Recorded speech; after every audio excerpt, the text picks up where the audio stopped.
लोकेश श्रीवास, यही नाम है उस चोर का, लोकेश, जो छत्तीसगढ़ से आया। छत्तीसगढ़ के एक बहुत ही दूर दराज के गांव से, और दिल्ली जैसे शहर में आकर जो उसने चोरी की, ये चोरी अचानक नहीं हुई थी, और ये चोरी इसी शोरूम में करनी है ये भी तय नहीं था।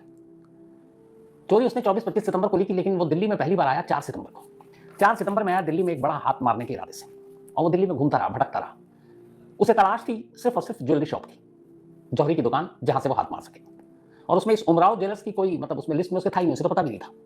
उसने सिर्फ पहले गूगल से ये पता किया कि दिल्ली में बड़े बड़े जौहरी शॉप्स, ज्वेलरी शॉप कहाँ कहाँ पर है। गूगल के थ्रू वो फिर उन मार्केट में घूमता रहा, इधर उधर तमाम बहुत सारे ज्वेलरी शॉप की उसने रेकी की।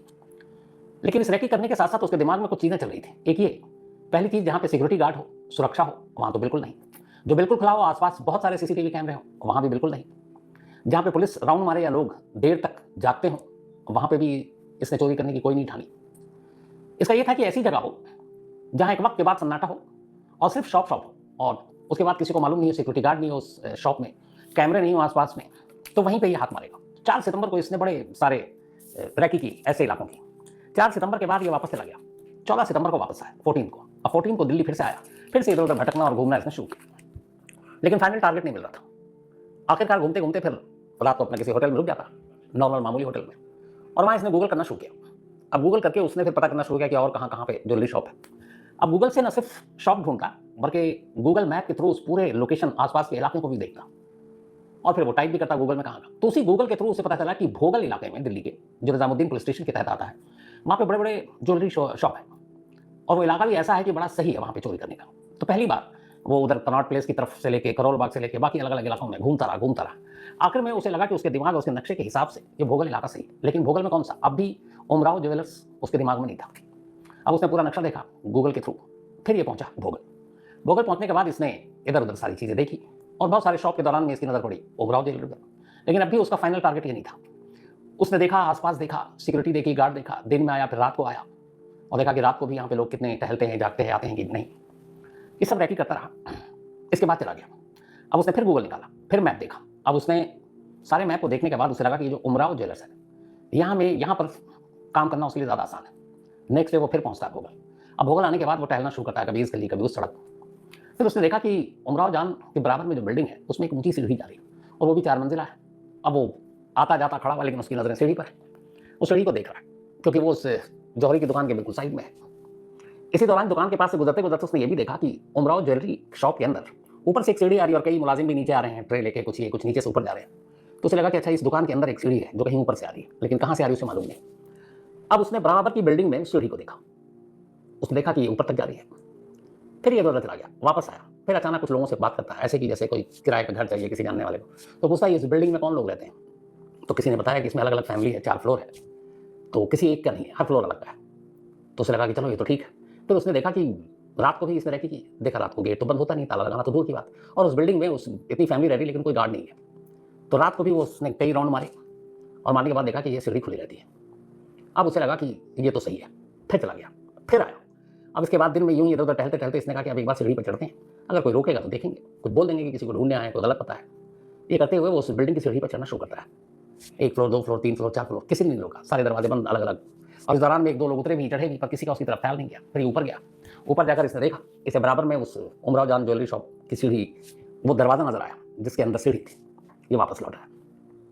लौटने के बाद अब इसने फिर गूगल का पूरा नक्शा देखा, और अपने हिसाब से अब नक्शा बनाया कि कैसे एंट्री होगी, कैसे जाएंगे। और उसे सिर्फ एक चीज़ था, वो गलत भी हो सकता था, वो ये था कि जिस शोरूम जो ग्राउंड फ्लोर पे था, उसमें ऊपर से एक सीढ़ी आ रही है, और उसका तजुर्बा कहता था कि ये सीढ़ी छत से आ रही है। इस सीढ़ी का कोई ना कोई कनेक्शन छत तक है, और अगर छत से एंट्री मारते हैं तो आसानी से पहुंच सकते हैं। अब सीढ़ी और छत उसे मिल चुका। इसके बाद ये वापस लौट जाता है बिलासपुर। वहां जाने के बाद अब बाकी जितनी भी नक्शे बनाए, बाकी चीज़ें बनाई, उन सारी चीज़ों को देखता है।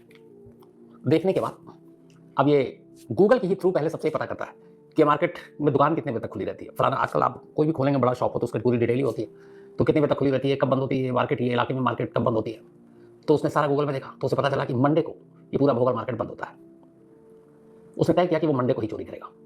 इसके बाद वो 24 की सुबह दिल्ली पहुंचता है।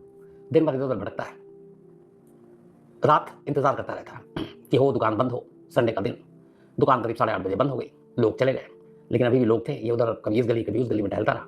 पीठ पे इसके बैग था बड़ा सा। जब करीब रात के 11:15 बजे, तब ये उसे मालूम था इस बराबर की सीढ़ी खुली रहती है, दरवाजा बंद नहीं होता। ये उस सीढ़ी पर बेधड़क चढ़ा, ये सोच करके अगर किसी ने टोका तो कोई पता पूछने के बहाने पूछ लेगा, फिर वापस उतर आएगा।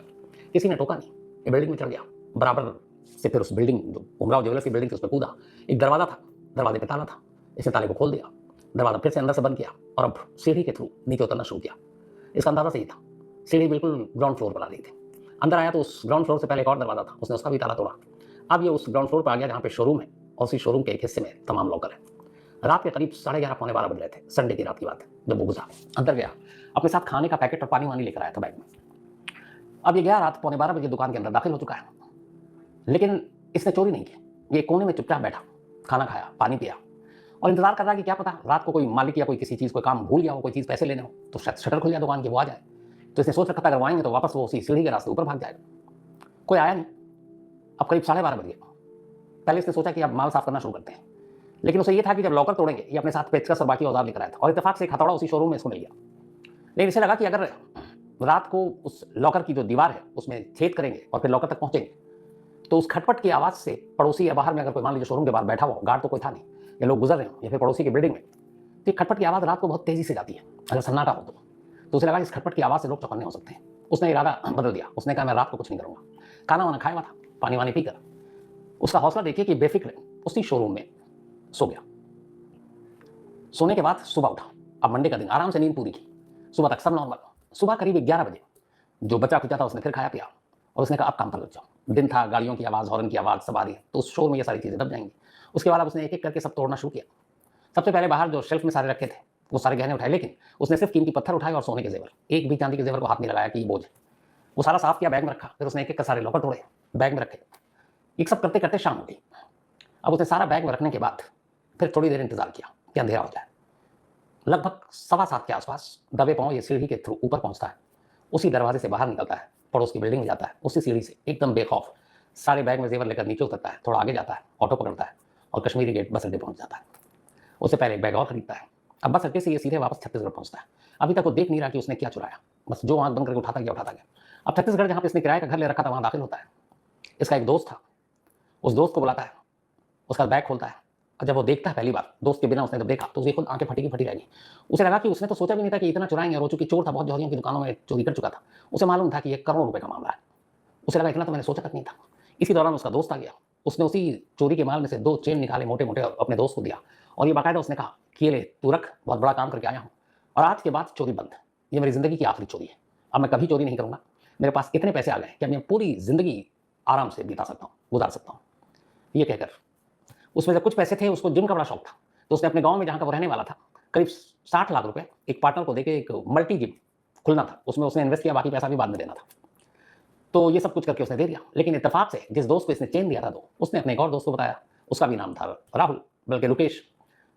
उसने कहा भाई बहुत बड़ा हाथ मार के आया। वो पकड़ा गया। दूसरे दिन उसने पुलिस को कह दिया आप मुझे क्यों पीट रहे हैं। वो रुकेश वो तो दिल्ली से बहुत बड़ा काम करके आया और इस चक्कर में पुलिस इस तक पहुंची और ये पकड़ा गया। तो 2 दिन से ज़्यादा ये 25 करोड़ अपने पास रख नहीं पाया, सारे माल बरामद हो गए और अब ये कब्जे में है। अब पता नहीं जो उसने शपथ ली थी कि उसकी आखिरी चोरी है वो अधूरी रह जाएगी, क्योंकि माल तो चला गया तो फिर ये आगे चोरी करेगा। पुलिस का कहना है कि देखने में बिल्कुल नॉर्मल साधारण जरूर है, लेकिन बहुत ही शातिर चोर है। इसने कभी गैंग नहीं बनाया, क्योंकि इसे मालूम था कि अकेले करेंगे तो पकड़े नहीं जाएंगे और इसीलिए कामयाब भी हुआ। उसने पुलिस को बताया कि दिल्ली में मैं कोई टारगेट लेकर नहीं गया था, बस नसीब खराब था उमराव ज्वेलर्स का जो मैंने चोरी की और लूट लिया उन्हें। इससे पहले इसने बिलासपुर में भी कई करोड़ रुपए की चोरी की थी एक ज्वेलरी शॉप में, लेकिन इत्तेफाक से वहां भी पकड़ा गया। तो इसने जब जब छोटी छोटी चोरी की या नहीं पकड़ा गया, जब बड़ी चोरी की उसके कुछ दिनों के बाद जरूर पकड़ा गया। शुरुआत इसने एक घर में चोरी से की थी, फिर इसने मंदिर में चोरी की और चोरी ही इसका शौक है और चोरी के अलावा जिम जाना इसका शौक है।